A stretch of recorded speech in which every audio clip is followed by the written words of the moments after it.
Be a part of Going In Raw today at patreon.com/Steve and Larson. Starting at $1 a month, you can enjoy Going In Raw ad-free, gain access to the daily 30-minute Going In Raw post show, exclusive merchandise, and so much more. Support Going In Raw today. Click the link in the description. Boys and girls, this is the Undisputed Era. Adam Cole, Kyle O'Reilly, Roderick Strong, and you're listening to Going In Raw, baby. What's up, it's your girl Sasha Banks, the legit boss, and you're watching Going In Raw. You like that? This is Shayna Baszler, and you're watching Going In Raw. What's up? This is the most must-see WWE superstar of all time and his lovely, gorgeous wife, Marie. and you are going in SmackDown Live. This is the glorious one, Bobby Roode, and you're watching Going In Raw. Hey guys, this is Charlotte, and you're watching Going In Raw. What's up? It's the moonwalking, trash talking princess of Staten Island. I want to remind you all that Mela is money, and you're watching Going In Raw. This is Shinsuke Nakamura. Shinsuke watching Going In the Raw. This is the knockout artist, Cassius Ohno, and you're Going In Raw. Hey, friendo, Steve here. And Larson. And welcome back to Going In Raw, the only pro wrestling podcast you need to be listening to right here at youtube.com/Steve and Larson, available wherever fine podcasts are. Be sure to hit that subscribe button and the notify bell next to it. Make sure you're always getting your new Going In Raw notifications, including Going In Raw Community tab. Community tab. Community tab. Let's see, what did I do in the community tab yesterday? What'd you Nothing. I just posted our SmackDown review. Nothing. Because I don't know, some people don't get notifications for stuff. That's weird. What's the point of notifications? They don't work. But 2 days ago, I forgot. I didn't release the results of this on the YouTube community tab. This is why you need to hit subscribe and notify bell. Notify, all that. Community tab. Community tab. Because I posted a poll 2 days ago. Ooh. Here's the thing. I didn't see any drop frames. We're live streaming this at 11 a.m. Pacific time. Some people are saying the intro is a bit choppy. That I don't show any drop frames. It's probably not as probably YouTube. Anyways, I posted a poll. It says, while I have your attention, mixing fast foods in a single meal is amazing or just wrong. What's your problem? Looks like amazing came out on top. Big time. Of course. Bigly. 68% of the vote. What do you mean, of course? When's the last time you did that? Well, usually when I go to fast food, it's because I need to get something quickly. I don't have time to go to one place to the next to the next. But in theory, I'm not against it.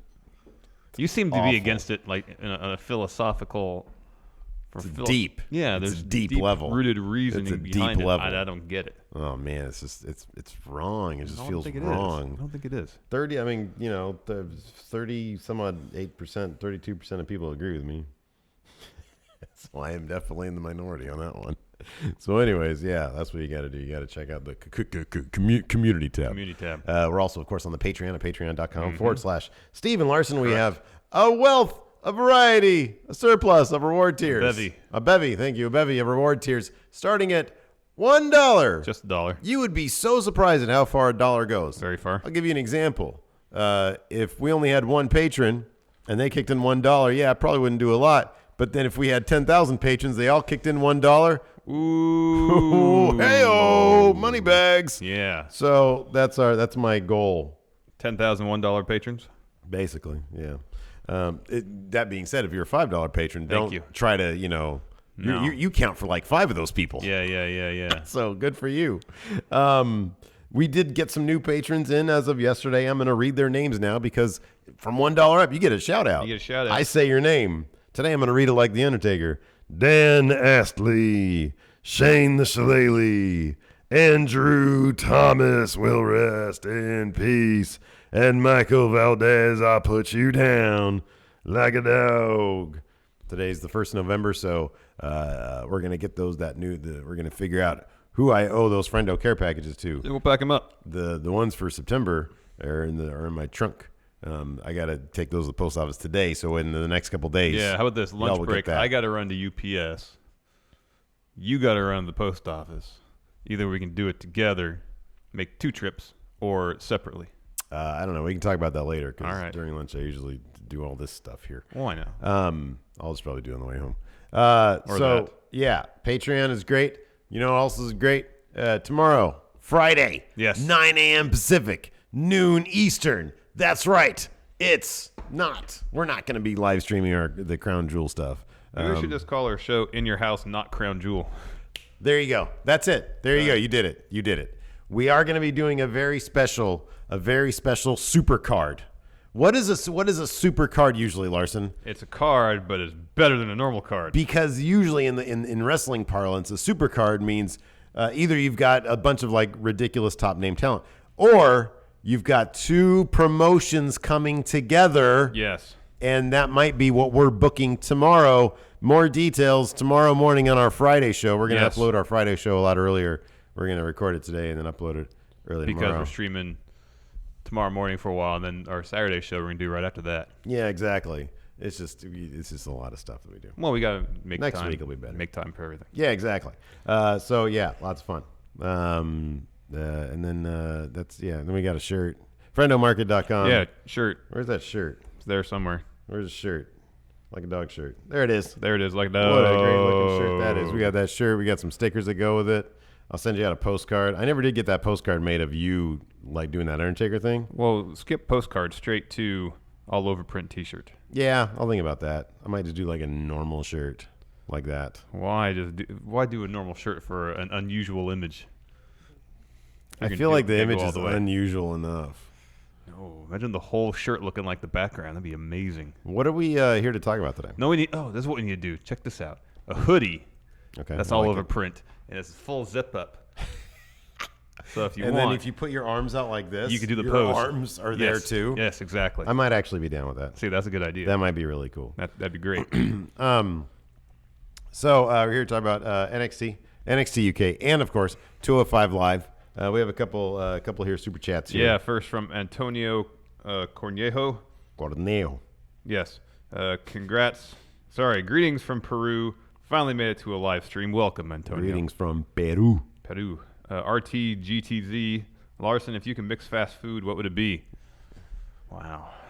How about this? If we're 25 years in the future, and you know how it is these days, everybody expects what they want right now, immediately, right? So let's say if I had Star Trek Next Generation replica in front of me. Yeah. Replicator, sorry, not replica. Exactly. And you were like, really in the mood for some really gross fast food. I want to take two items that I think complement them very well, just from different restaurants. What would you go with? It might be too similar, but was it Burger King used to have really good French toast sticks? I don't think you can still have them. They used to have really good ones, though. Yeah, okay. I think they did. With a McGriddle. Oh, my God. That's pretty good. So you get pancake, sausage, egg, and French toast. Okay, no, that's a good one. Meal. I like that. I'm all about breakfast today. I actually stopped at Del Taco after I did run out to Folsom to do something this morning. Got a breakfast burrito at Del Taco. Those are hit or miss. Sometimes they're really good. The one I got was awesome. The epic scramble. And then the guy behind you, a couple car lengths back, probably got some stale ass nastiness. It was so good. Yeah, sometimes it's amazing. Horrible for me, but it was tasty. Yeah. You know what I would do? So I like McDonald's just cheeseburgers. I usually get the 2 cheeseburgers. Yeah, I do the same thing with the hamburgers. Right, there's something about that flavor that you can't find anywhere else. And when you crave it, nothing else will do. So I would get that. I would tell Replicator to get me that, but I would put it inside a Jack in the Box ultimate bacon cheeseburger. Wow. So the cheeseburgers, McDonald's would be the buns. Yeah. And then Arby's curly fries, not Jack in the Box curly fries, Arby curly fries on the side. Gotcha. And then I would say, Replicator, get me a new heart, please. Well, but at that point they cured all disease, right? Yeah, pretty much. Heart disease wasn't an issue. Pretty much. Josh Little says the package I sent you should be there. I am going to go to the post office today because I got to drop a bunch of stuff off. Josh Little, so I will definitely get that. Very much looking forward to it. Josh Little is the man. We're going to talk about the Hulk Hogan news tomorrow on the new show, right? Yeah, I guess so. I'm hosting the show, we talked about most of it yesterday. It's just been confirmed since. That's it. Well, it's been confirmed what his role is since then. He's going to be the host. I'm the host. As if you already didn't have enough reason not to watch. Oh, man. Add that on top of it. That's a guaranteed not watch at this point. Is there any precedent for a host inserting themselves into the Universal title scene? The Rock kind of did it. The Rock. Yeah, it took him a year, but yeah, he did. The Rock Precedent did has it. been set. Hogan has a history of inserting himself in the title program, so we'll see. What is this? Jimmy Thomas said in the Discord, which I'm paying attention to right now, so appreciate that, Discord. I'm your ick champion, by the way. Buying bags of Halloween candy on the cheap is real. Oh, because it's the day after Halloween. Yeah. So Jimmy Thomas is heading down to Kmart. Yeah. To go get some. You're getting hitting up the clearance aisle on the seasonal section. This is a good point. Cerberus says, I want you to apologize for putting real news in non-news last week with the Hogan interview. For you patrons out there, you know that every day, Monday through Friday, on the post show, we do non-news. And there was the interview with Hogan, which we considered non-news, where he said, I'm looking forward to going to Saudi Arabia. Because I thought it was another situation where he was trying to talk himself into a job. Exactly. He says stuff like that all the time. Stuff all the time where he tries to talk something into existence. I thought that was another situation. He shows up at the arena of a pay-per-view beforehand and takes pictures. Oh, my gosh. I didn't know that was actually him. If you take it literally as if that was something going to happen, it wasn't like, hey, I'm going to Saudi Arabia, brother, in a week. Yeah. It was just something that seemed like, well, it might be in the works. works. They have a 10-year deal. You know, like at some point, they're going to go back to Saudi Arabia. Brandon Combs here in chat has a good point. He says, wait, Kmart's still a thing? That's a good question. I threw that out there to see if anybody was going to bite on it. Yeah. I think they went out of business. Could be. DC 5-Speed says, all I eat from McDonald's are, I don't know what this is. Okay, DC 5-Speed. I'm not aware that's a menu item. McGangbangs. I don't believe that's a menu item. Can you clarify? You know, give us a super chat and clarify. Yeah, Adam Mayhem says me. Oh god, see, that's the guy that you're like rallying behind. A guy who kicks in $2 to say me. Well, he's giving us some money. Oh man, the worst person. He's ambitious. Oh gosh, ambitious. Oh, speaking of ambitious, lots of great costumes that were sent in by friendos, wrestling costumes. I will be putting a bunch of them up. Look, they came from all different places. I said, tweet them at me, and so I put as many as I thought in there. If I miss anybody, I apologize. But we have like a bunch of. We're going to do it at the end of the recaps today, before the questions. We're going to take a look at those. I got them loaded up here in the OBS thing. McDouble and McChicken put together. Order one. It's a McChicken and a burger mashup. A McChicken on top of a McDouble. I heard when you do a McChicken and then a burger and then a fish fillet. It's there's a name for that. Oh man, I forgot what it was called. What's similar to that? Like when you go to a restaurant, you get some seafood and you get surf and turf. Yes, it's the McSurf and turf. Filet of fish. Well, because you get fish. No, I get it. It doesn't sound good. No, it sounds terrible. McOrgy. Sea, air, and land. That's what we're talking. Anyways, let's talk about wrestling. Yeah. 205 Live. It's turning into a fast food podcast. We do need that. Kicked off with, hey, would you be down to do a review? I know we don't do that anymore, but just for the Nightmare Burger. Yeah, maybe. Should we do that tomorrow? Yeah, we should. 205 Live, Jack Gallagher versus Brian Kendrick kicked it off. Yeah. Drew Gulak was on commentary. Yeah, he's always entertaining. Yeah. Who you call Percy Watson Percival? Percival? Yeah. That's the long name of saying. I think that's proper, isn't it? Oh, that's his real full first name, yeah. Let's find out. It could just be Percy. Let's find out. But I thought that was pretty good. Percy, what's the last name? Watson. No, his actual name is Nicholas. So that's a fake name.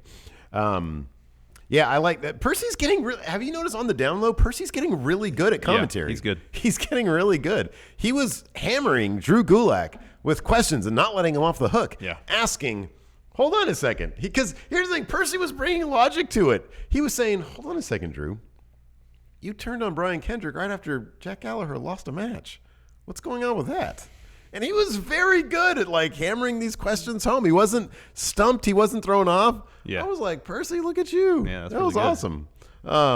Because he used to just be the dude who would like go, wow, whenever Morrow would say wow. Yeah. Percy would say that too. But I thought, man, he's coming into his own. Yeah. I really like him. The interplay between him and Nigel is really good too. Mm-hmm, yeah. Remember how awkward it was way back? Like when they first started, Nigel would just yell at him and say like really rude things. Yeah, it's not like that anymore. No, it isn't. They've all just relaxed a bit. What did Nigel say on NXT about the Street Profits Solo Cup? Their sippy cup full of Screech juice. I have never heard that phrase before. I didn't hear that. Yeah, that's hilarious. I've never heard that phrase before. Oh, that's funny. Sippy cup full of Screech juice? I think that's what he said. That sounds gross. Yeah. I'll have to rewatch. That's hilarious. I freaking love Nigel. Oh, he's great. Because Nigel perpetually has, like, so many people in that role, like Vic Joseph, for example. Granted, I know he's not color, he's play-by-play. But, like, Vic Joseph really wants to keep his job, you know? Yes. Nigel, I always get the feeling that he does not give an F. Fire me, don't fire me, I don't care. Yeah. But he's really good at what he does. He's so good at it. But anyways, yeah. But it was a good question, and Drew Gulak sort of danced around it. He said, you know, just since Kendrick came back, he's just gotten because he showed mercy. That was why. Oh, he said he chose Street Juice? I thought it was Screech Juice. We need to invent Screech Juice. Let's see if that's a thing. Oh no, Screech Rum.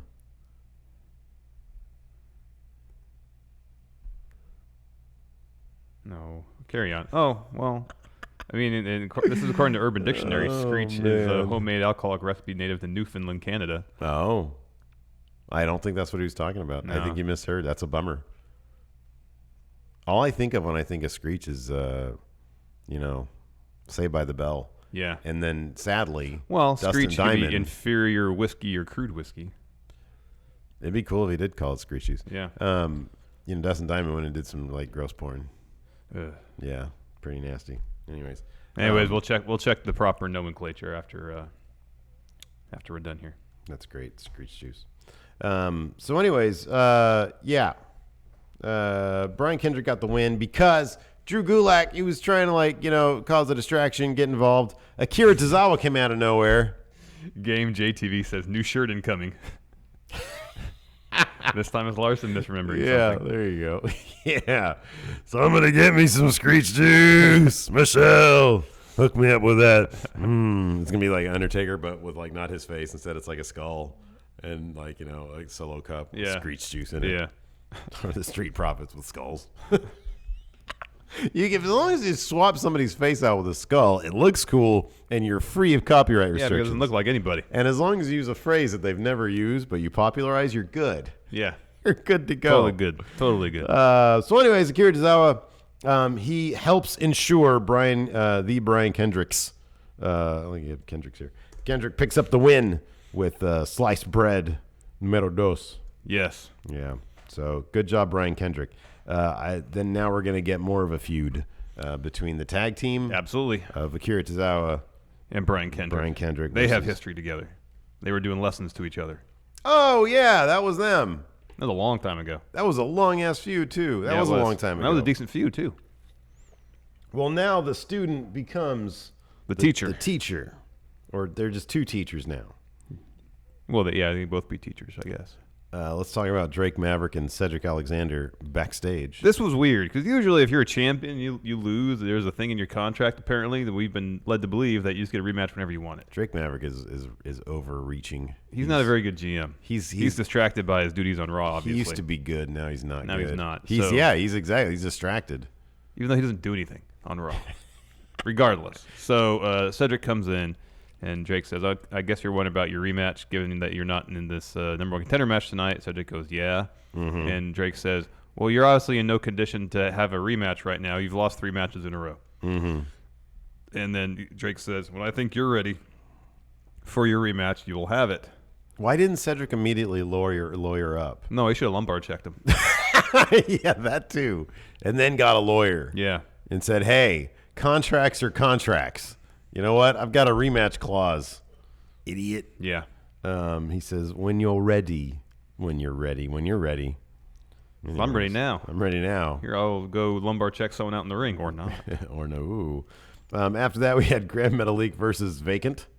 I didn't get a name on I didn't get a name either. I was waiting for a name. Yeah. And the match wasn't it wasn't like a 30-second match. It was pretty quick, though. It was like a 2-minute match. Yeah. But there was still 2 minutes for them to say a name. Well, even 30 seconds enough time to say this dude's name was. Didn't get the name. You'd think. No, didn't get a name.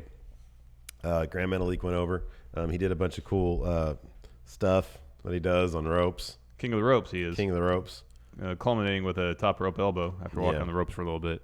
And then as soon as he gets the win, TJP runs in, blindsides him, steals his mask. In like one movement, he hits him, knocks him to the mat, grabs mask and runs. Yeah. Did you see Rhea Ripley? Yeah. Sorry, somebody, who is this in Discord? I wear San Martino pajamas in Discord posted this picture of Rhea Ripley. And for Halloween, apparently she went as Tegan Knox. Yeah. She just has a freaking knee brace, a leg brace thing. Yeah. Anyways. Yeah, so Grand Metalik. That's what I was going to look up. I was going to look, how big is Grand Metalik? You know, why do they have like Sin Cara? I like if we're talking luchadors and they want a luchador on Raw. Yeah. Why do they have Sin Cara when they have a dude like Grand Metalik who's like infinitely less botchy and way cooler? I don't know. His entrance attire is fantastic. He is 5'9.5", 174 pounds. Oh wow, he's small. Boy, that is small. Anyways, I love Grand Metalik. I think he's great. He's great, man. Imagine him in like a 25-minute match. Oh, it'd be great. After that, again, further proof as to why Mike and Maria Kanellis absolutely need to be on TV. Yeah. I don't care where, anywhere. I'm totally fine with it being a 205 Live. They get a bigger spotlight on 205 Live. They make everything better. Was it who was doing the interview? Was it Kayla doing the interview? Yeah. And then Maria Kanellis says, "You need to go away because I'm going to ask better questions than you." And then so she started asking Mike Kanellis about him being on 205 Live and his match against Kalisto. Was it Kalisto last week? Lince Dorado. Lince Dorado last week. And then TJP, who at the end of the previous match stole Grand Metalik's mask. And was running through the crowd, escaping. He ran through the crowd to escape. He shows up during their interview, and he's like, hey, you guys want to hang out? Or something like that. And then she's like, TJ, we know what you're doing. You're afraid of Lucha House Party because you're stealing all our masks. You want Mike's protection. And he's like, yeah, pretty much. And then she goes, all right, well, let's go talk some business then. Exactly. It was good. TJP was great in this. Yeah. He was great in this because there was a little bit of comedy there, and it was perfect. Yeah. Ever since he's turned heel, his mic work has done like a full 180. Just, his character work in general. And I love this. I love this dude who steals masks. Yeah. Like, it's not a new concept, but man, he's so good in it. It's great. It is. It's fantastic. It really is. Then our main event, Mustafa Ali versus Tony Nese. These guys are fantastic. Fantastic match. Mustafa Ali is the absolute best. Yeah, he really is. Before the match, there's a brief segment backstage where he was getting taped up. DDP rib tape. Yeah, man. For Mustafa Ali. Can't go wrong with that. We've seen such luminaries as, of course, the originator of it, DDP, and, of course, Adam Cole. And it's hard to forget Chuck Taylor's tweet about that, too. Anyways, fantastic match. Of course, yeah. Obviously the story with this, Tony Nese going after the DDP rib tape, really laying in. Starts it off with they're on the outside. Nese hits a fall-away slam on the foot of the ramp on Ali, right in the corrugated steel part of it. That was rough. Yeah. And just a lot of great back and forth. Mustafa Ali's fantastic. Tony Nese has been doing some awesome work. Mustafa Ali is best at being man in peril. Yeah. When he's in peril, it's just you feel for him so much. Yeah, he's so good. Finish saw Tony Nese really going after Mustafa Ali's ribs. He ripped the rib tape off and was doing these short little kicks to the ribs. Yeah. That looked vicious. They looked great. It was awesome, and the crowd was really freaking out about it. Yeah. Man, putting him on before SmackDown was a really great idea. Yeah, it was. The ref tries to pull him off, and Mustafa Ali takes the opportunity to hit a jackknife cover on Nese for the win. Mm-hmm. He wins. Ooh. But obviously worse for wear. After they do the replays, Tony Nese is kind of hovering above Mustafa Ali, ready to pounce him, ready to beat him up some more. Yeah. Cue Cedric's music. He runs down the ring. Nese runs out. Especially given Cedric's bit with Drake Maverick and how he was, like his how he's kind of carrying himself. Mm-hmm. I was like, oh man, is he going to turn? Yeah. And I think everybody else thought that too, because he gets in the ring and he helps Mustafa Ali up. The first thing he does is put his arm over his shoulder, and the crowd gasps. Well, he didn't just he made the motion of putting, because that's what he does when he gets somebody up for a lumbar check, and he made it in such a jerky fashion that it totally teased it. And you're right, the crowd. I mean, that's how good 205 Live, I think, has been. The people who pay attention know what sort of the trigger movements are when something's going to happen. Yeah. And you're right. That was an audible gasp Yeah. from like 1,000 people in that Yeah, crowd. people were totally expecting They're like, that. oh, God. And on top of that, given the history between these two guys, how they've both been like super pure baby faces, people were really, I mean, you told, because I watched the very end of this match this morning, and you would come in and start telling me about it, so I popped it on. Even when Cedric just gets in there and Nice backs off, it's totally a setup for a turn. Oh yeah, like before 100%. he even does just the way thing. he carries himself, because he's not looking at Mustafa Ali, right? Yeah, hardly at all. He's staring at Tony Nese, but it isn't like a get the heck out of here stare. I'm protecting my friend. Yeah, I don't know. He has this kind of blank expression. It's not like he's going in there, it seems like, to help his friend per se. And then he makes the motion about the lumbar check him. Yeah, the whole crowd just. Yeah, it was good. I don't know. I think it's great. I think that the crowd's really responding to 205 Live these days. Yeah, I didn't look at the ratings. I need to do that. I haven't either. Great match, great finish, entertaining bit at the end. So Cedric and Mustafa Ali are in the ring. Buddy Murphy comes out. He starts to walk down the ramp like he's going to the ring, and he says, "Nah, I'm good. We'll wait on that." Yeah. So Ali versus Buddy Murphy, two wrestlers again who have a lot of history. Even this is in a fairly brief amount of time. If there's one thing that kind of bums me out, it's that Ali is Buddy Murphy's first opponent. Because I can't. No, Mark Andrews is. Mark Andrews versus Buddy Murphy happens next week. Oh, that happens next week. They're doing that English thing, yeah. But I'll put it. I'm sorry. Ali's going to be Buddy Murphy's first real feud apparently, because this is a number one contender match. So he's got and. Just by nature of 205 Live, I think it's smart for them to do kind of what I don't think Buddy Murphy's going to have a year-long run with the title, but I also don't think he's going to have a 2-month run with the title, culminating in Mustafa Ali picking it back up, because Mustafa Ali and Cedric Alexander, you check off a lot of the same boxes. So I don't think we're going to have that type of run again, which means, yes, we're going to get a really, really good match, and hopefully it'll spin Mustafa Ali off into another feud with somebody really good, maybe even Cedric Alexander. Yeah, I don't know. that'd be great. Yeah. But it also means that Mustafa Ali, I'll put it this way. I hope Mustafa Ali gets his title at Mania. Yeah, me too. That seems to be the story. I would think that might be the trajectory. Yeah. So, yeah. I mean, if it's a matter of Cedric actually pulling the trigger on that and turning heel to get the title back, and then Mustafa Ali picks it up off him in a rematch. Cause at Mania next year, yeah. Was that what they did at Mania this past year? Yeah, it was a Heart and Soul. Yeah, okay. Boy, yeah, it'll be 2 years since Neville Austin Aries, huh? This coming Mania. Wow, my goodness gracious. So anyways, another solid episode of 205 Live. Let's see where it was in the ratings last week. Number 9. Let's see here. According to Meltzer's take. Ahead of Mixed Match Challenge. Evolution was 1. House Hardy Halloween, Super Showdown, NXT UK, Evolution Kickoff Show, Mixed Match Challenge. Super Showdown. Yeah. That wasn't that week. No. Evolution was that week. Yeah. Why was Super Showdown still number 3? People are into it, I guess. Road to Evolution. People are into it. ECW Exposed, number 10. My goodness. Evolution Kickoff, Mixed Match Challenge, Road to Evolution, and then 205 Live. 95 Halloween Havoc. What happened last week on 205? Oh, yeah, man. Yeah, that's right. What is Drake Maverick thinking, putting Mustafa Ali in a match? Nobody should be in a match when they have rib tape from the previous week. No. What is he doing over terrible. there? He's not a good general manager. Terrible. He is a horrible general manager at this point. Oh, man, that's funny. I forgot about this. Mr. Sinister here in Discord.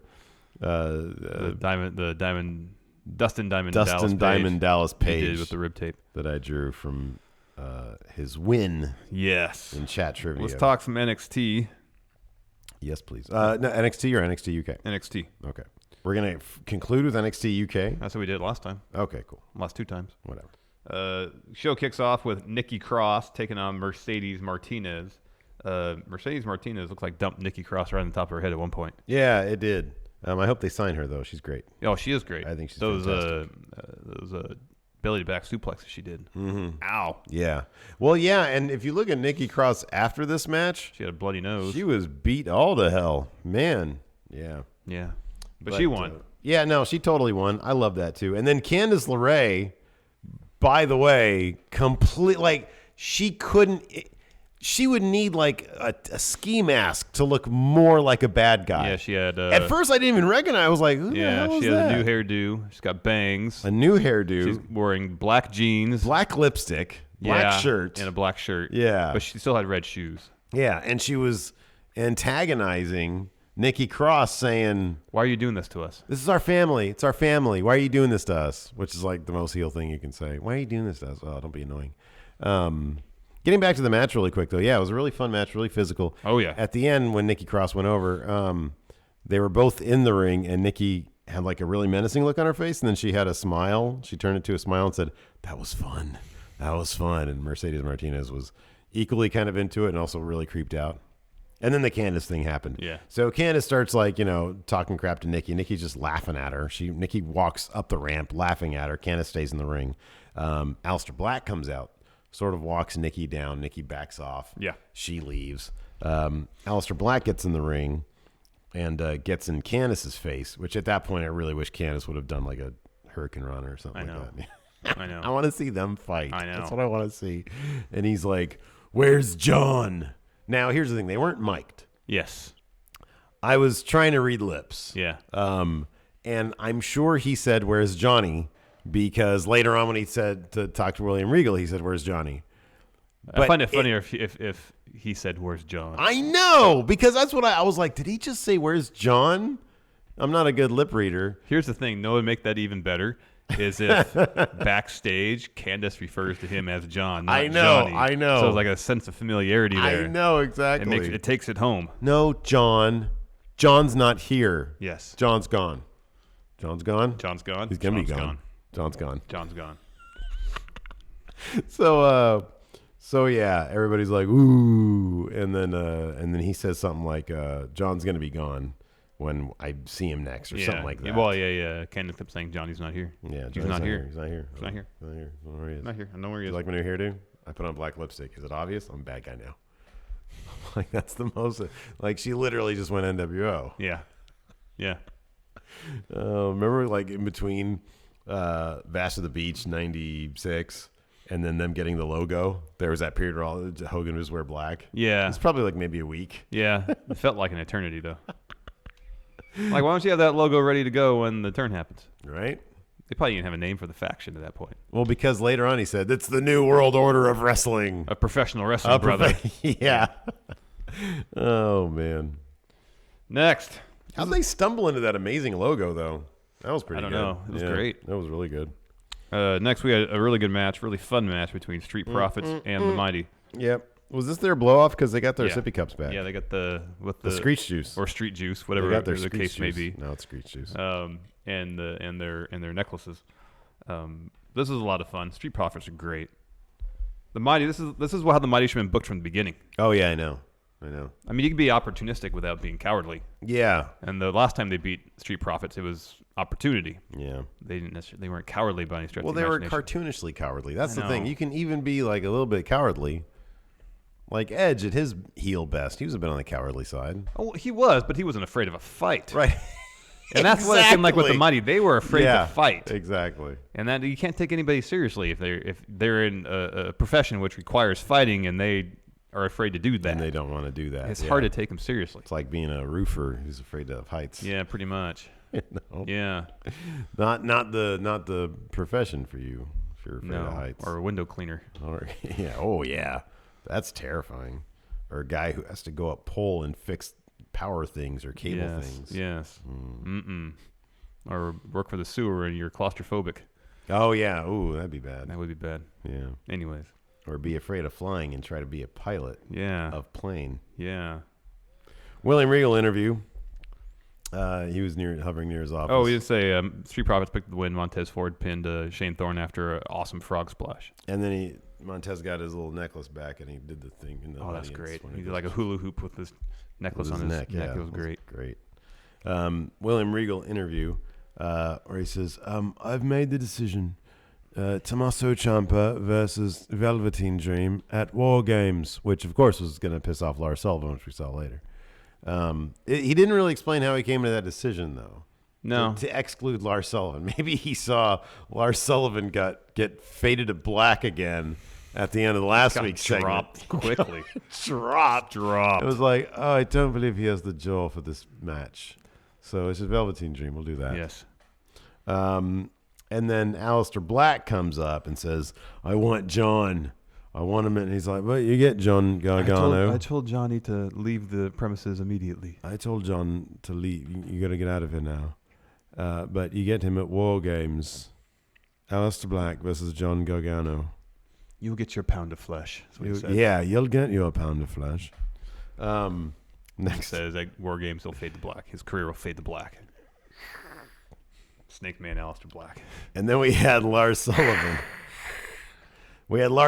He was good. He was outside backstage, destroying things that didn't cost too much money. Coolers. There's a cooler that was noticeably destroyed. Yeah, he did actually. Was it a cooler or was it like a tub? I think it was a tub. It was red, wasn't it? I thought it was black and yellow. Oh, I thought I saw a red cooler. Maybe it was both. Maybe he did one and the other. Maybe I missed the cooler. Yeah, and there's got to be an impromptu interview. Mm-hmm. It's like, Lars, calm down, Lars. What's Lars, wrong? Why are you doing this? Why are you doing that? And he just complained about Velveteen Dream getting a title shot. He wants a title shot, and he's going to essentially cost Velveteen Dream his title shot. He said, I'm going to destroy him so I can get that shot. I don't think it works that way. Probably if you destroy Velveteen Dream, you'll upset William Regal, and he'll deny you title shot. Oh, dear. He just destroyed the handle of a tub. That's going to cost me $12.99. I'm going to take that out of your check. Right. That's his entire check for one appearance. Next, we had Luke Menzies taking on the debuting King of Bros, Matt Riddle. Yeah, man. So they officially... Theme song, yay or nay? Dude, yeah. It's West Coast gangster rap. West Coast gangster rap. Yeah. Absolutely. I didn't like it at first because it's too mellow. But then when I saw him and what he's doing with the crowd, which is essentially pre-partying with them, I was into it because I'm like, oh, that's when you play some, Chronic. Yeah. That's when you play some Chronic 2001. Some doggy style. Some doggy style. Yeah. Some doggy style, exactly. That's when you play some Regulators. Yeah. Is when you're with your friends. Some G-Funk. Thank you, G-Funk. Mm-hmm. Some Nate Dogg. Is with your friends. The Dog Pound. Orangevale. Yes. Oh, man. It's too bro heavy, like the song. What? What do you mean it's too bro heavy? Like when it starts, you hear, bro. Start it with that. No more bros in the song. Yeah. Just one bro, and then leave the bro part alone.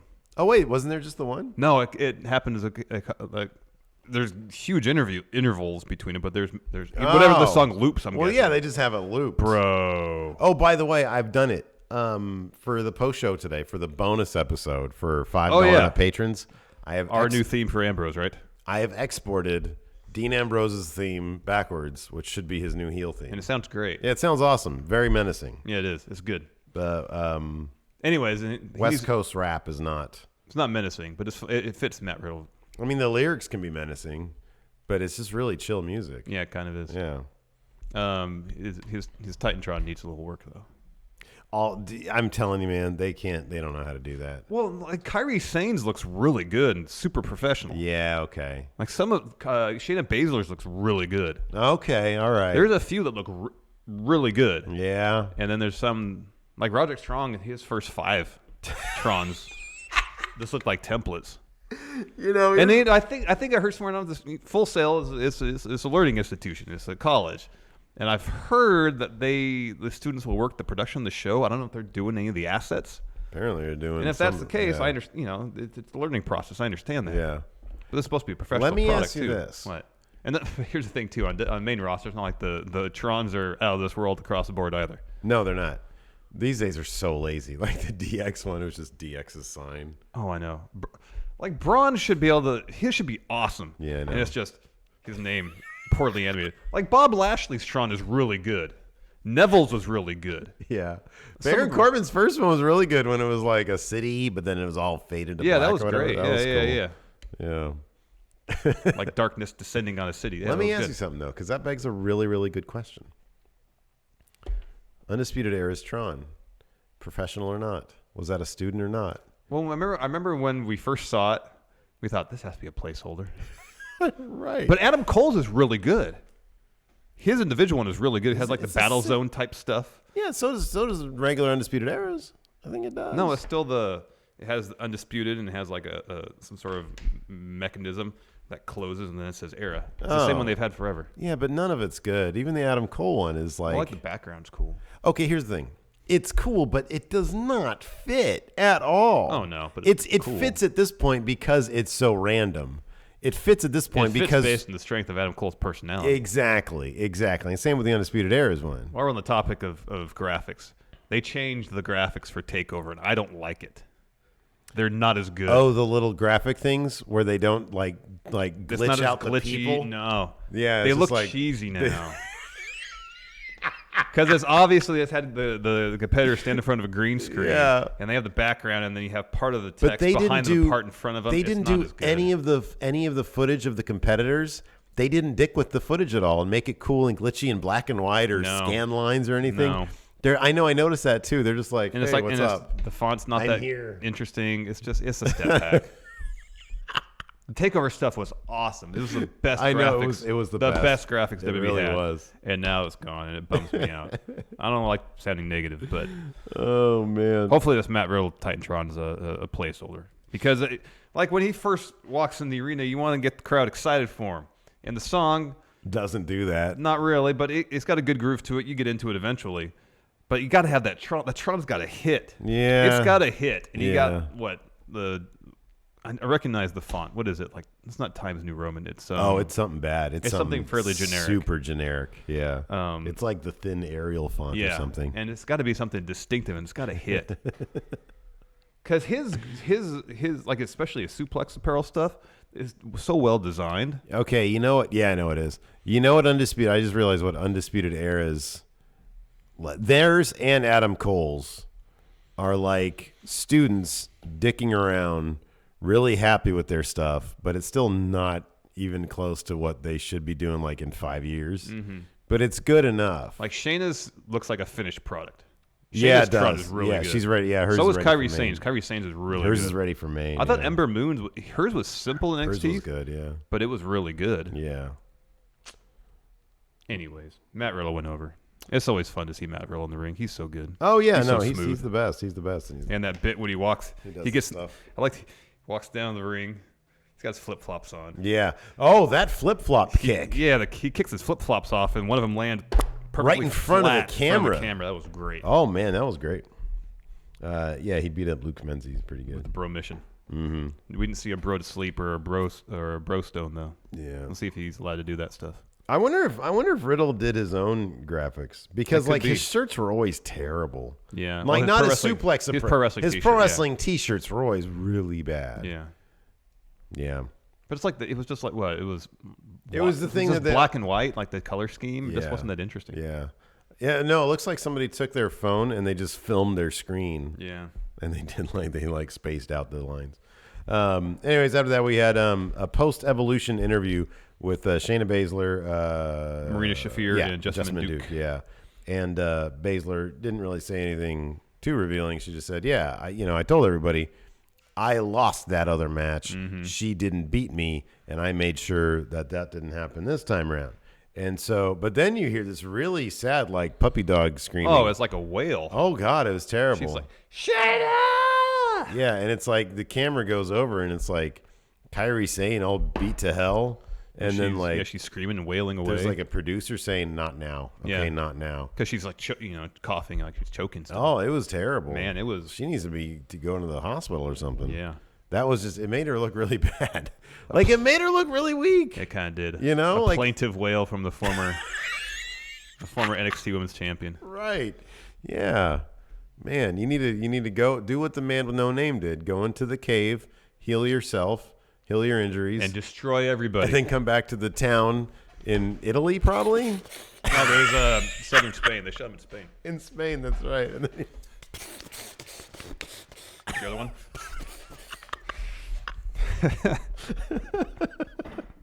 Oh, boy, those are all great movies that were essentially one movie. Yeah, they're all pretty much the same, but they're all great. Yeah. Which one of those three movies is your favorite? They're all the same. Just full of dollars? Yeah, the first one. I mean, I know the third one, technically, they just did a bunch more. And I think it had a better cast.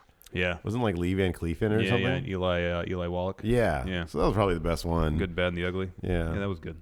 They were all entertaining. Stylistically, they were fantastic. Oh, my God, I know. So much sweat in those movies. Oh, I know. Well, I'm sure it's hot in southern Spain. Yeah. They're all wearing, like, rugs. Oh, I know. Next, Oni Lorcan and Danny Birch versus Raul Mendoza and Humberto Carrillo. Where's your Raul Mendoza y Humberto Carrillo. Thank you. Both it's Mendoza, a heavy NXT Danny Birch week. Yeah, I know. He's on NXT UK, had a great match there. This was tons of fun, and Carrillo and Mendoza really impressed. Mm-hmm. That Carrillo kid, he looks like he's Carrillo. A super athlete. Yeah, man. No, man. Great. And Raul Mendoza's getting some play, too. To be as smooth and as crisp as he is, moving that fast is so impressive. Yeah. But Danny Birch and Oni Lorcan just beat the hell out of people. Yeah, no, it's great. And they went over. Lorcan pinned Mendoza after that nasty looking DDT. Oh, man. That was ugly. Their finisher looks ill-timed. Looks like they can't get on the same page timing-wise because one guy goes down before the other guy goes down. Yeah. Maybe that's how you have to do it so someone doesn't break their neck. I don't know. Yeah, it could be. I don't know. It looks like no you're laying on his head, though. Oh, it is. But you got to get that arm down, that forearm down to protect your head. Mm-hmm. That's what was weird about, was it the Danny Birch match on NXT UK? It looked like he just dropped Sam Gradwell right in his head. Yeah. A lot of people being dropped on their heads. Karen says Humberto and Mendoza are going to be something special. Humberto y Mendoza. They're super good in the ring. Muy especial. If they can develop some good characters, yeah. Next. Undisputed Era was dropping a promo on the playground set, and Adam Cole's about to talk, and he says, "What?" He turns around and he gets attacked by War Raiders. But they need a mic. They need to like boost the levels on, or like get Bobby Fish's own mic because he's a mumbler. Yeah, I know. He's like, "I know. Are you serious?" Like Kyle O'Reilly was like, "Oh, Bobby, it's so great to have you back. It's so great to see you here." I know, guys. Really, like it's the best. Yeah, I'm so happy to be here. And Adam Cole says, "Now that we're back in full strength." What? Somebody farted. Pulled away. I know. And then yeah, it was crazy because then we see the entire room they're in with the playground set. There's like the playground set and then an identical playground set, but with an NXT backdrop. And there's some monitors and some other stuff. There's like a guy with a camera. Set. Yeah. It wasn't just like a warehouse somewhere. So there's a brawl. They're all brawling. They brawl out to the back lot at Full Sail Live. It was like, I don't know if this was intentional, but how many parallels between this and when the NWO attacked back in like 97 or whatever. Yeah. And Kevin Nash lawn darted Rey Mysterio into a shed or something like that. Because Adam Cole got lawn darted by Hansen, yeah. Yeah.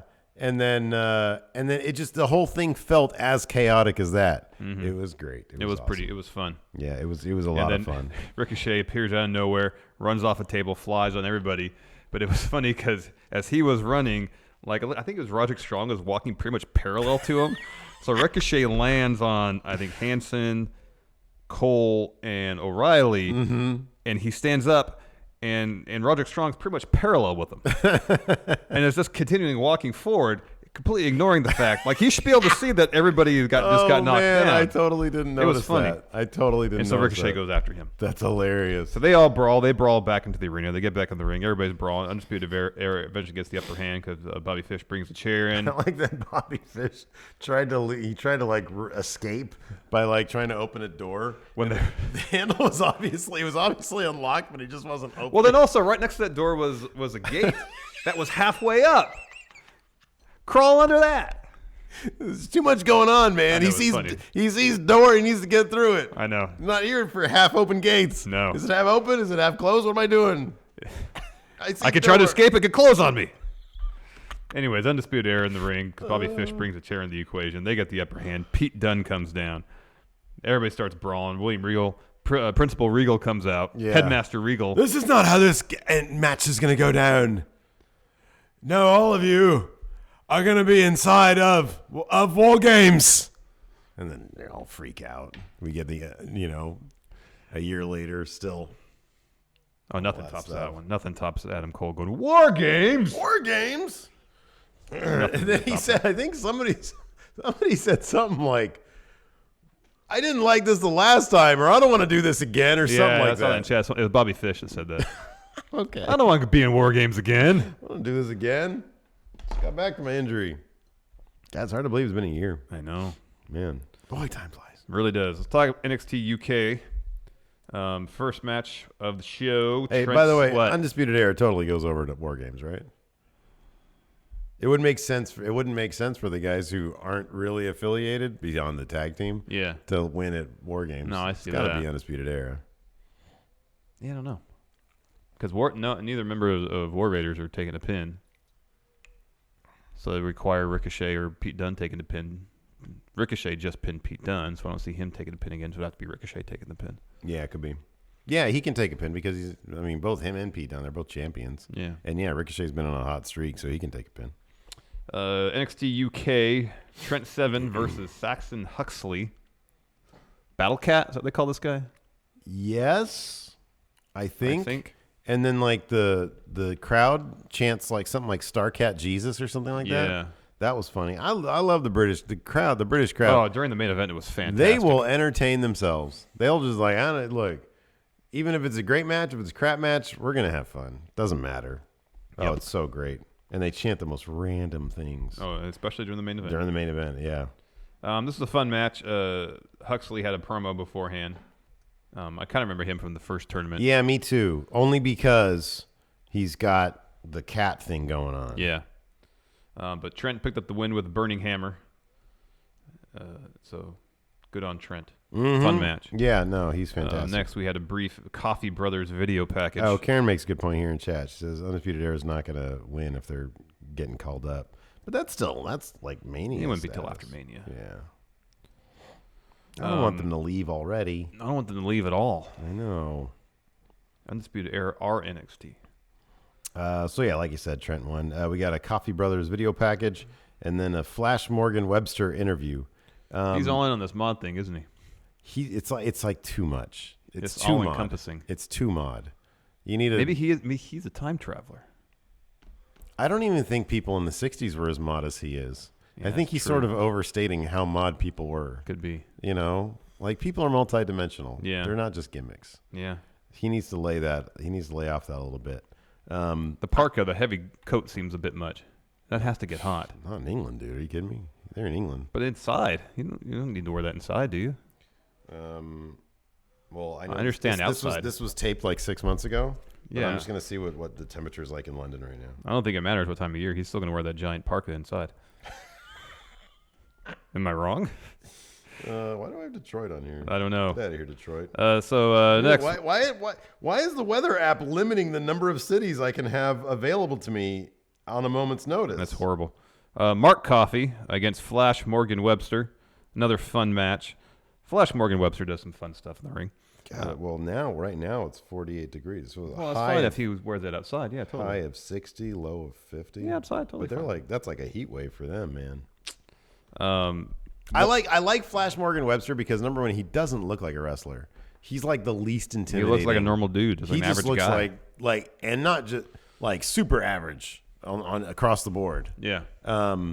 But he fancies himself as sort of a smart guy. Yeah. And I kind of like that they really do play that up. Like he's crafty. He's crafty. He's crafty in the ring. He's innovative. Yeah, and he's not afraid to just sort of just do stuff. He'll fly. He'll do the thing where he runs on the apron and he spins around. He like uses the ring post to sort of spin around and then launches himself for off. Hurricane Rana stuff. Yeah, and none of it looks pretty or athletic or fast. But it's effective, Steve. But it's all very effective, and it's all actually very fun to watch. I can see why the crowd is really into him as a wrestler, because nothing about him comes off as a wrestler.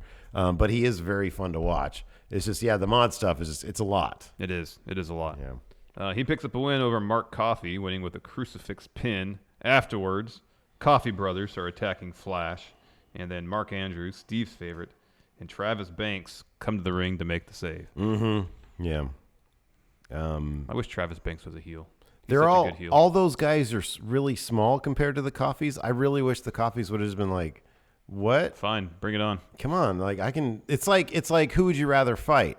A man like a 10-foot baby or like 50 little men? Yeah. The Coffeys could have just kicked all those little guys away and been totally cool. Yeah. But they were like, oh no, we're gonna go have a pint. Yeah. And then whoever spills a pint on them next week gets to fight them. It always comes back to because that, I'm pretty sure, what did he call himself? The Mod Father? Yeah. Pretty sure Morgan Webster spilled a pint on one of those coffees. For both of them. Led to this match. Could be. Next, we had a couple of video packages. First for Danny Birch and for Sam Gradwell. So bummed out there was no Eddie Dennis this week. Oh, I know. I Sam wanted Gradwell more of his has story. more hair than he had during the UK tournament. So I saw him and I said, "Who's that guy?" He's like one of them dudes who literally looks like a different person. Well, when I think he put on a little more weight too. He's Maybe. a little thicker. But like he's got really fair hair. Like his hair is like blondish or reddish blonde. Yeah, it's reddish blonde, strawberry blonde. So like usually that you can't. It's not really a big difference. He literally looks like a different person. Yeah, he does. It's weird. Yeah, so we got. Yeah, I remember him, and I've heard his name around a bunch in the UK scene. Mm-hmm. I've just heard that name a lot. And they put on a really fun, hard-hitting match. Yeah. Danny Birch is tons of fun to watch. Oh man, there is a. I love when they just went into boxing. They went into bare knuckle boxing. Yeah. Because they both launched into this stuff and just started like Start wailing away. Oh, that was so much fun. It's great. That was really cool. Let's start doing this. Yeah, the old timey stuff. And then a kangaroo comes in and starts boxing too. Danny Birch picked the win, draping DDT off the top rope. Looks stiff. Yeah. Oh man. Then Danny Birch dropped this awesome promo afterwards, calling out Pete Dunne. I'm happy to be back here at home. Like, well, this is only like the third episode. You haven't been here. He was in the first tournament though. But he means, I guess, just the UK. Got kicked in the back head by Jordan Devlin. Got his head busted open. Remember that? Yeah, not as bad as Jordan Devlin. No, at the hands. Yeah. Trent 7. So he calls out Pete Dunne. He wants to be the latest victim that won't take the title from Pete Dunne. How awesome would that be if, like, you know, he's being lined up as just another guy who's gonna like lose Pete Dunne? What if they picked it up? I mean, Danny Birch isn't at the level of Pete Dunne or Not even even close. Trent 7 or Tyler Bate, but I feel like he's in a level, at least for WWE audiences, above Zach Gibson. Danny Birch is. He's more familiar. And WWE audiences are way more familiar with his work. To the larger WWE audience, Yes. Absolutely. Yeah, that's what I'm talking about. That's it. I'm just talking for about sure. WWE And audience. honestly, I don't like Zach Gibson. I call him the Baron Corbin of the UK division because he's comical. Like I like his matches a lot, but there's a lot of unintentional goof there. Like maybe it's just the fact that he's not allowed to curse like on WWE TV. Maybe he needs some blue language, some foul language. But like we noticed during his match with Noam Dar, which was a fantastic Oh, it's fantastic, match. yeah. It was a really good match. I just don't know if I see him as like a champion. Cuz he's like you mentioned this, like there was one part where he had to run a short distance. Yeah. And he sort of hunches over when he runs, and he runs in place first, and he runs he runs kind of like an old man. Like he runs kind of goofy. It doesn't look like terribly athletic. His finisher's not great. He's a bit on the doughy side. God, I love his promos though, because the crowd just they shit on him. Yeah. they shit all over Well, him. during this match, the crowd was getting inventive with their chants. They were saying, "If you hate Zach Gibson's shoes off," I think is the chant. Yeah. Something like that. And then Noam Dar tried to take Zach Gibson's shoe off. Noam Dar was just trying his best not to bust a gut laughing. He was laughing during this, but he was trying hard not to laugh because he was playing into the crowd trying to take Zach Gibson's shoes was off. great. Now I'm sure there's an entire history of Zach Gibson and shoes. Yeah. I'm sure that, and I'm fascinated by that. So I'm sure Wayne Maker, Maybe he used to have a sneaker vlog or something. Yeah, there you go. But yeah, I don't see Zach Gibson. Like they've already jobbed him out twice. I know. Like one time I know was and he mentioned this last week. It was at the tournament, and so yeah, case could be made he wasn't fresh.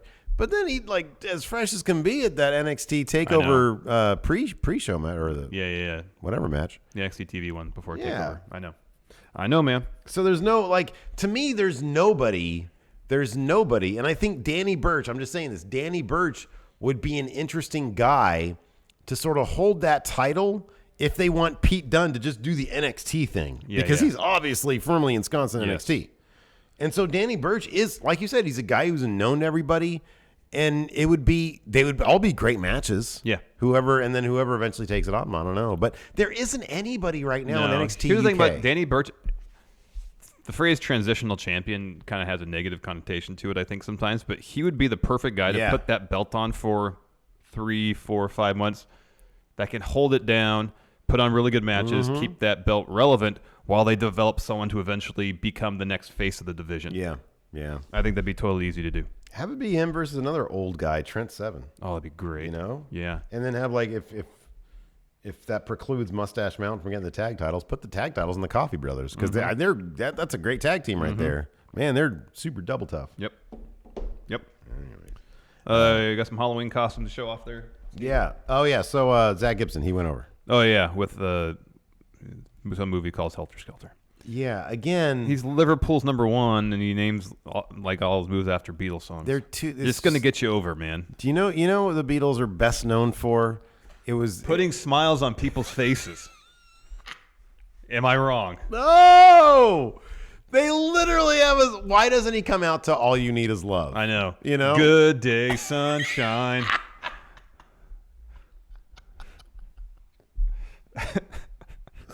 Oh, God. Oh, man, that's funny. Good day, sunshine. Oh, man. Anyways. Let's look at these costumes, Steve. Oh, yeah. Okay. So, man, a lot of you guys sent in costumes. So I don't have for a lot of these like names. I just like put up the pictures. But here's one. Wait, where is he? The Undertaker. Lacadoo. Not only is he the Undertaker, he's got the championship right there. That's the We Book Raw version of Undertaker, kind of. Yeah, exactly. Just missing the shirt. And then there's another Undertaker. I don't know. I think this is the same guy. I can't tell though. Wait, this might not. Is this? Yeah. Steve is undisputed at For the Kingdom 90. Is that the same? I don't think it's the same. Is that the same guy? I don't think it's the same guy. Okay, maybe a different guy. But they're both black and white pictures. That's a different guy, though. Yeah. Okay. I like this one's really clever. I love clever. It's a Bullet Club Sims character. Yeah. It's a Sim from the Sims game. Yeah, Sims. But it's a Bullet Club guy. Yeah. And that was Samuel O. Samuel O, yeah. Yeah. John Cena. That's Guion Halili. Cool. There we go. Here is this is a good one. I like this from the Wrestle Dude. The Wrestle Dude. When is Rosemary? That's cool. So that's cool. Here's Finn Balor from Shenanigans and Such. Cool. Putting up the Too Sweet. This is cool. I think his kid's name is Eli. He's a little tiny Seth Rollins right there. Twitter. That's little good. Tiny Seth Rollins. Great. And then this fella right here. Y2J, and then I don't have the opposite picture, but on the back he had like LED lights. Oh, that's cool. Yeah, it was cool. This I think he said was a picture from a while ago. Yeah, 4 years ago. It was a Rey Mysterio. Cool. And then I love this one because this dude went into his office dressed as Mankind, Christopher Hale. He said nobody knew what it was. That's funny. But he went in as Mankind. That's great, dude. I mean, that's just dead on. Perfect. Dead on. And then we had, let's see here, a couple Macho Men. There's a Macho Man. Awesome. Right there. And then here's another Macho Man. Right there. Slim Jims. Mm-hmm. Here's a Ric Flair. That's great. Because he has like the crimson mask, the robe, and of course the big gold belt. And then we have a couple of... I thought I had more than one more than one Bray Wyatts. There's Bray Wyatt right there. Who is that? Let's see here. That is Drunk Bray Wyatt. Drunk Bray Wyatt. Okay, living the gimmick right there. So there you go. Awesome. If I catch any more, because I know I have a couple more Bray Wyatts, and there's some on the Friendoverse that I think I want to put up. So maybe I'll do that on tomorrow, like Saturday show. Okay. We'll do it. Thank you, everybody who posted or sent absolutely, man. pictures. That's great. Of your awesome costumes. So let's answer some questions. Take some questions. Take some questions. LeVar Ball's Neck asks, thoughts on Danny DeVito? It's weird. You just click over to Discord and there's Danny DeVito right there. Yeah, that is weird. Danny DeVito's great. Oh, Danny, he's the best. Rum ham. Yeah, LeVar Ball's Neck has a Danny DeVito, but in a Big Show outfit. Oh, in a singlet? Yeah. Oh, Muscle Cat. Muscle Cat? Is that what they called him? I thought he was like, Battle Cat's from He-Man. That was his Battle Cat. Yeah, Battle Cat. Adam Mayhem says, H title match, go. Did you see Adam Mayhem has a H title match this weekend? Oh, yeah, that's right. Yeah. This Saturday. Against Dave Dutra, I believe. Against Dave Dutra, the H titles. So we might have some dude named Dave Dutra as the new H champion. How do you feel about that? I'm pretty confident in Adam Mayhem. I'll say that. All right, man. I don't know. I have to look up this Dave Dutra fella, see what he's done, see what he can do for us. Are we going to go? We got to go. When is it? Saturday? Yeah. Maybe. It's a possibility. You're putting me on the spot. I hadn't even thought about it. Well, I mean, it's a H title match in town. We got to go. Yeah, we should probably go. All right. Meet Steve. Meet the stars of Going In Raw. I don't know what I'm doing Saturday. I don't know what I'm doing Saturday either. All right. Well, yeah. I mean, tentatively, at the very least, you can meet Adam Mayhem. Yes, what you should do. At most, you can meet Adam us. Mayhem's great. He's really great. Meet the star. Yeah, he's a Going In Raw player. He's really great. Yeah, exactly. Well, he's the H champ. He's more than just a player. He's a star. The Y2J guy. If there was a 4 versus 4 team 205 Live versus Team NXT War Games match, who would you want to see on each team? Love from a UK friendo. Give me Mustafa Ali, Cedric Alexander, Buddy Murphy, and Mike Kanellis. All right, I'm going to go with give me Hideo Itami. I think he'd be killer in a War Games match. True. And he comes out with bloody mouth already. Yeah. So give me him. All right, that's good. Ditch Kanellis, put Hideo Itami, and I think that's a perfect team. Okay, well, that's your team. I was going to put Mike Kanellis on my team also. Okay. I'm not going to go with Mustafa Ali, man. He's so beat up all the time. He sells too much. And I'm not going to go with Cedric because he's on a losing streak. So give me Tony Nese as my third guy. All right, we got to have Buddy Murphy on that guy's double tough. Yeah, don't tell me who to put in my team. You got to have Buddy Murphy. And then the smartest guy in 205 Live, Drew Gulak. Oh, you don't have the champion in there? Your team sucks. Team NXT. You give me Aleister Black, Johnny Gargano, Tommaso Ciampa. Yeah, so DIY.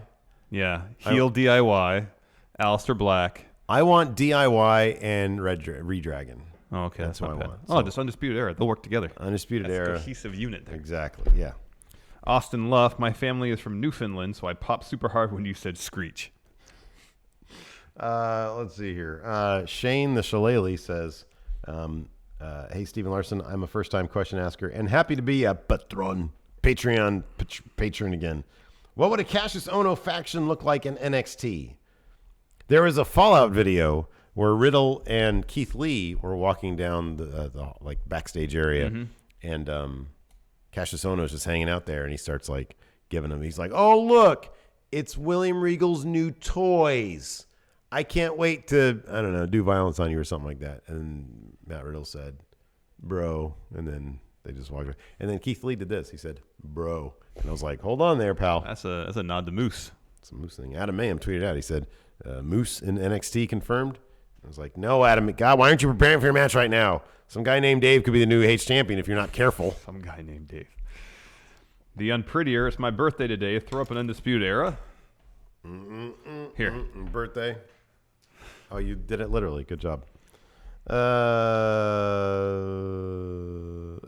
James Fletcher. I think I heard this question before, but I'll do it now. Undertaker, give me wrestling advice on how to do a top rope Spanish fly. All right, you want to do what? It's called the Spanish Fly. You're on the top rope and you do a flip off the top rope. Okay, number one. Why are you coming to the Undertaker? I do one thing off the top rope, and it's old school. Well, you have experience with top rope moves, obviously. You've been doing old school for it's the only move I do, and it freaks me out every time. You think I want to do flippy shit from up there? But how do you get over the anxiety of being on the top rope standing on it? I never do. Easy, okay. I hate it. I say, Vince, add a zero to that paycheck if you want me to go old school. Get your Spanish Fly out of here. Thanks, Taker. Is this Takeover War Games match between Black and Gargano going to be one match? If not, we'll eventually include Candice and Nikki in the feud. Too sweet. That's like the intergender, the mixed tag match. That sounds like a Florida house show loop match. Because that's what Gargano and Larae were doing with Almas and Vega. Yeah, you're right. So that's definitely going to happen on the house show circuit. Yeah, I think you're right about that. But yeah, it's going to be one match. I think I do that triple threat match for the title at some point, right?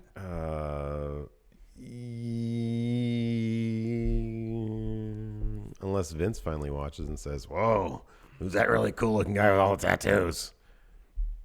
Who's the guy who looks like a skinny Brody King?" It's Aleister Black. Bring him up to Raw! Nemo has a good question. Does the NXT UK Women's Championship title reign start from the day they taped it or the day they air it. There's a precedent, isn't there? Yeah, I think it's the day it airs. So Rhea Ripley's going to be like it's going to be a year. Her effective reign is going to be like 3 months shorter than her actual reign. Yes. Right.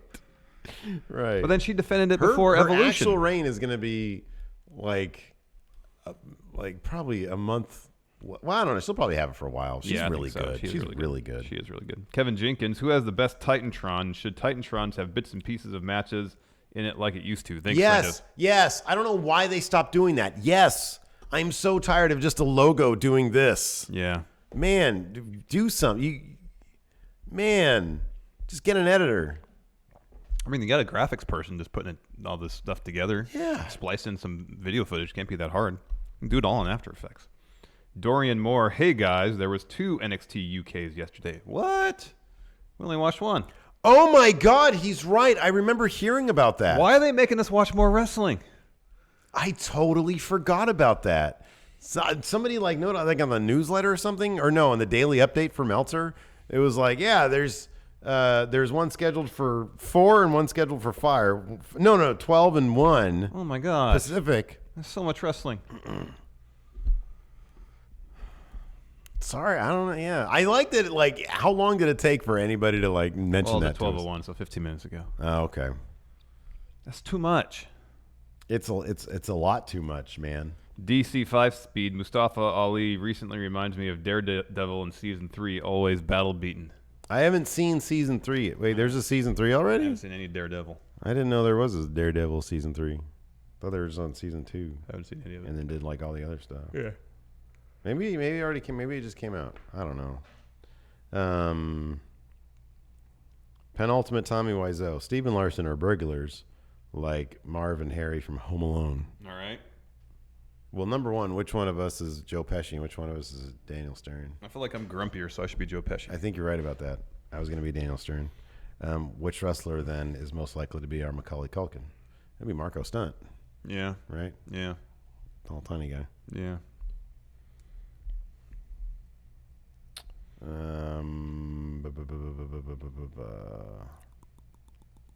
We sort of answer this. Kyle Michigan. I really thought Cedric was going to go heel on Ali for a second, and I got excited. Do you think Cedric would benefit now from a heel turn? Yeah. I do. Yeah. I do. Now's the time to do it. Yeah, it really is. I think me and Cedric could be really good. And if you really want to push Mustafa Ali to the moon, that's the best. That's the great way to start. You need Cedric out of the way for one thing, because he's sort of top face right now. All right. And his motivation for turning heel is completely understandable. If Drake's like, no, I'm gonna give you a title shot, get it ready, you keep losing. It's like, Drake, it's in my contract, man. You don't get to dictate when it happens. I dictate. I have the DocuSign document Invoke. here. I'm gonna do it right now. I have the PDF that proves I put my electronic signature. DocuSign. Yeah. Anyways, that's it for now. Thanks everybody. Until next time, I'll talk to you guys later. Patrons, stick around. We got a good post show. Dean Ambrose's theme song. New theme. Bye. Yeah, bye. Exclusive.